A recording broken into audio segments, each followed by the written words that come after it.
John Murphy is the founder in 1988 and the CEO of Venture Management Consultants, a firm specializing in creating lean, high-performance work environments. As a business consultant, John has delivered services to some of the world's leading organizations, including ADP, BMW, Chase, the CIA, the Michigan State Senate, and the U.S. Navy.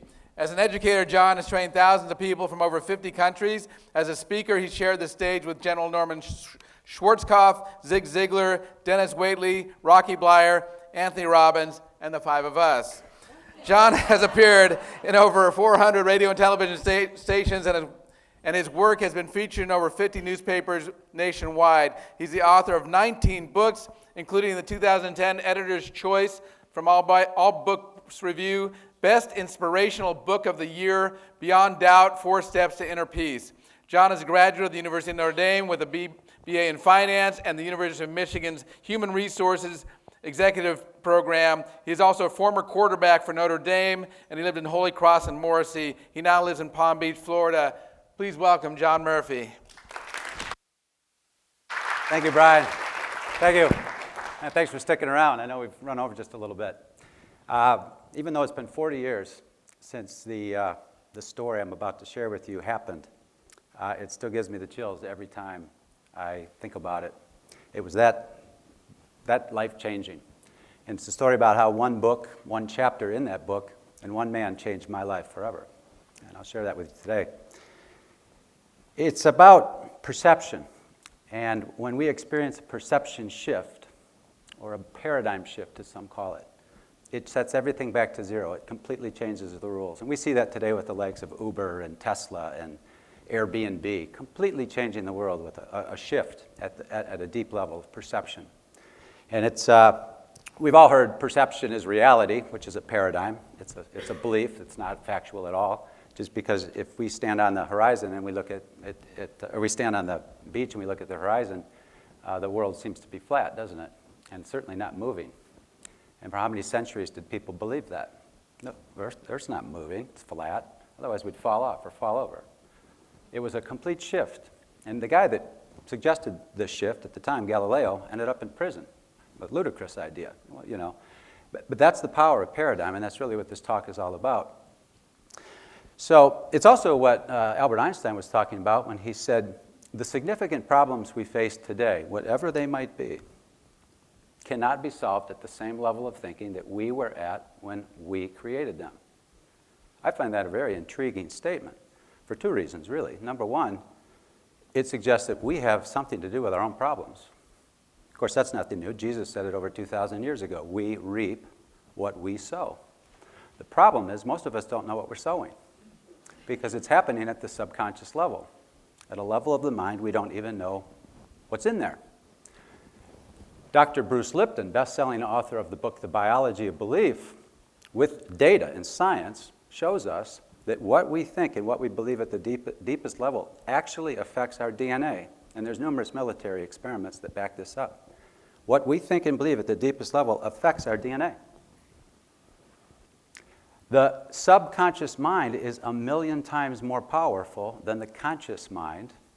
It processes 40 million bits of data per second compared to 40 bits of data per second. Now, the conscious mind is the will. It's, I will go on this diet. I will make this change. I will be successful. I will not give up. And the subconscious mind's going, yeah, right.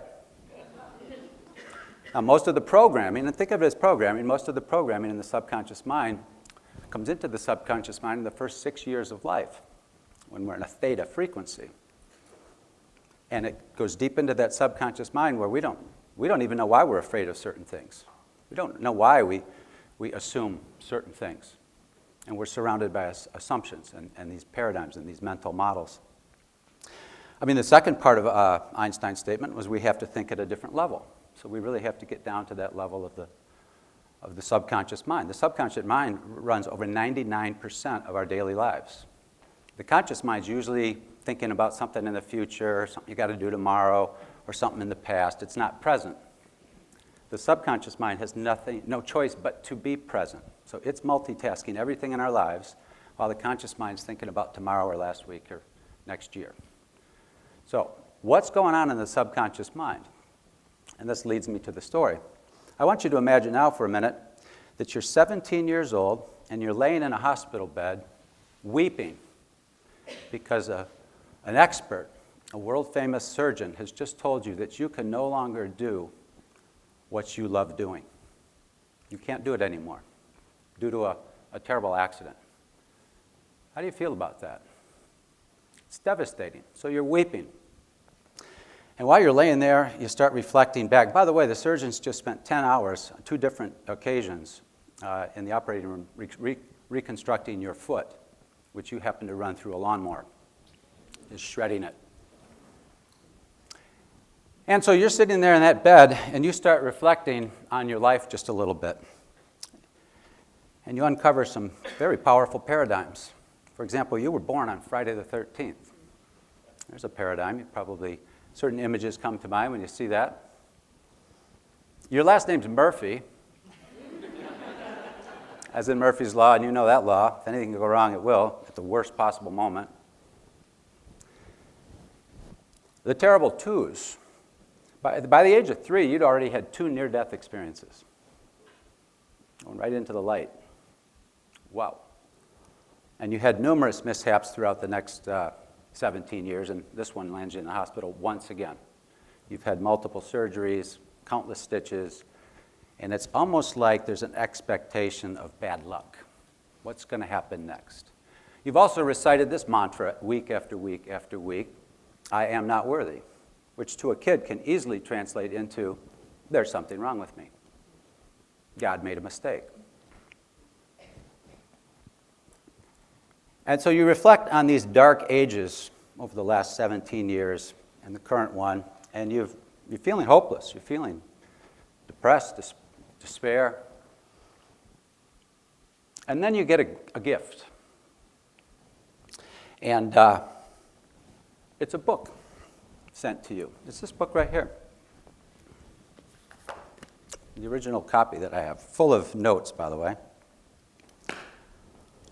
And this book is about a number of athletes who've overcome incredible adversity and tough times in their lives to achieve greatness. And you flip through this book, this kid flips through this book and lands on a chapter about a guy named Rocky Bleier. Anybody know that name? Rocky Bleier? Okay, well, Rocky was here at Notre Dame. Played football at Notre Dame.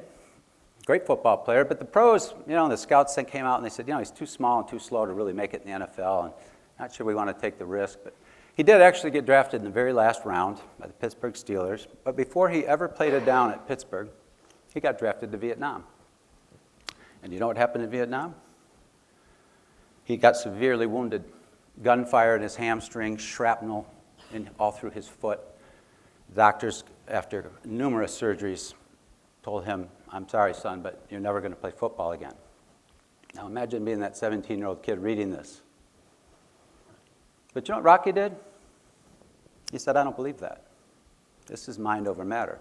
I don't believe what the doctor is telling me. No offense, but I choose to think differently and challenge the assumptions that the doctor is making. We often confuse assumption and fact, because clearly it was an assumption, because Rocky rehabbed for 3 years, went back, got a tryout with the Pittsburgh Steelers, made the team, worked his way up to the starting tailback position, was the second fastest guy on the team, despite his injuries, and won 4 Super Bowls. Now this 17-year-old kid's reading this going, wow, there's a shift in thinking there, a shift in belief. And that 17-year-old kid said, I'm not giving up either. Kind of what you were talking about earlier, Brian. Thank you for that introduction, by the way. I'm not giving up either. And that 17-year-old kid went back and rehabbed and is standing in front of you today, having played at Notre Dame and tapping that sign that we all know on Saturdays, play like a champion today. Now, the one man, you might think it's Rocky. And here's the chapter on Rocky. And by the way, it wasn't signed by Rocky at the time. I'll tell you how that got signed later on. But here's the one man.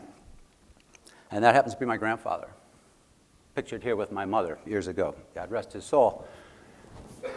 Why him? Because he gave me the book. So the real point of my message today is that with a simple act of love and compassion and kindness and generosity, you can change a person's life. You want to know why I've written 19 books? Because it's about giving back. It's about sharing stories that can change people's lives, which is precisely what I do. So this really isn't about football. I never went into the pros, and I never won 4 Super Bowls. But what I do for a living now is precisely what Rocky did for me and what my grandfather did for me. I do call out Rocky here real quick. This is a picture from 1993 of the two of us. We were actually on stage together speaking, along with Zig Ziglar and Anthony Robbins and a bunch of other folks. I had just come out with this book right here called Reinvent Yourself. It's a book about reinventing yourself. If you need any more explanation on that, I can talk to you later, I guess. But, I had never met Rocky before, and so I introduced myself backstage, and I said, hey, I want to tell you a quick story, and it has a lot to do with you. And I told him what I just told you. And he looked right at me, he said, John, would you do me the honor of introducing me today to this crowd, about 1,500 people? I said, Rocky, it would be my honor. Okay, I'd be honored to do that, by all means. And so I did. And he signed my book at that time. And by the way, if you couldn't read that scribble, it was, John, it's amazing what dreams can achieve. Essentially, never let go of those dreams, right?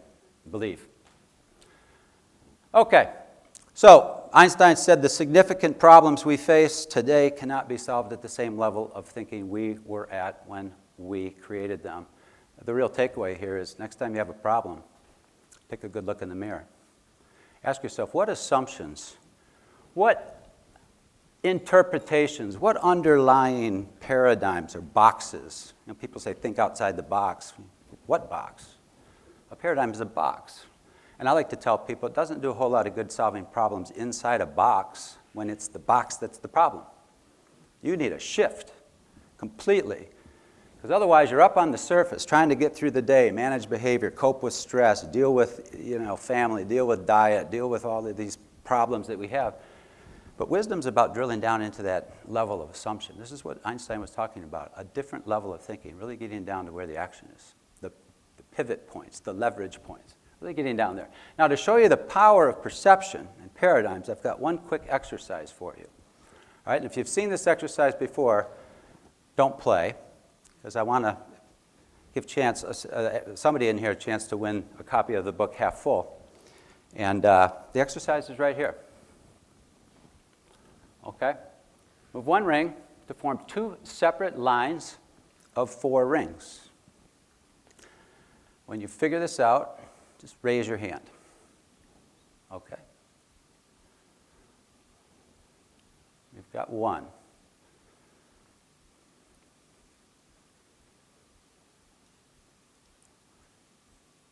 Easy to start thinking, I don't think that's possible, John. Are you kidding me?